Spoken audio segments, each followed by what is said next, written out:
শ্রেয়া পান্ডে এবং সকাল থেকে তিনি তার প্রচার শুরু করেছেন। সাধারণ মানুষের সঙ্গে জনসংযোগ একেবারে অলি গলি চষে ফেলছেন শ্রেয়া। শ্রেয়া, কি বুঝছো, কি কি ধরনের এক্সপেকটেশন মানুষ তোমার কাছে রাখছেন, আর তুমি বা মানুষের কাছে কি এক্সপেকটেশন রাখছো? দুহাত তুলে আশীর্বাদ দিয়ে বলছে তুমি জিতে ফেরো, আমাদের কাজ করবে, আমরা বিশ্বাস রাখি, আমরা আশা রাখি। আমি দেখি আপনি সারা বছর ধরে আয়দার বাচ্চাদের সাথে কানেক্ট করছেন বা বাড়ি বাড়ি যাচ্ছেন, ফলে প্রচারে বোধহয় বেশি খাটতে হবে না। না না, রং। যেহেতু সারা বছর খেটেছি, 6 বছর খেটেছি, তাহলে আরও খাটতে হবে, কারণ এই শ্রেয়াকে তো তারা পাচ্ছে।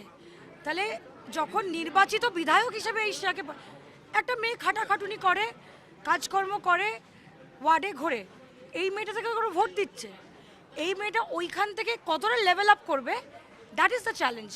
জানেন, ইউথ কিন্তু না বাজে ভাষাটা পছন্দ করে না। খুব রেয়ার ওই ট্রোলার্স ইউথ আছে যারা ফ্রাস্ট্রেটেড, তারা বাদবাকি ইউথ কিন্তু ডেভেলপমেন্ট চায়, ভালোবাসা চায়, ভালোবাসাও চায়, ভালোবাসাও চায়। ওরা চায় যে ওদের সঙ্গে ওরা কারোর মতো হতে চাক। এই মেয়েটা, এই যে আসো, এই মেয়েটা ওকে দেখাচ্ছে যে ওই দেখো শ্রেয়া পান্ডে এসছে। যদি ও আমাকে দেখিয়ে মুখ ঘুরিয়ে চলে যায়, সেটা আমার সব থেকে হার হবে, হ্যাঁ না? হাই ফাই, খুশি।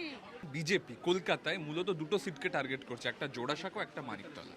আমি মনে করছি না, তোমরা ভাবছো এটা উড়ে যাবে, উড়ে যাবে, 1000% জিতবেন বিজেপি, উড়ে যাবে, এভাবেই হুঙ্কার ছাড়ছেন শ্রেয়া পান্ডে। ক্যামেরা দেবব্রতের সঙ্গে সুমন, TV9 বাংলা, মানিকতলা।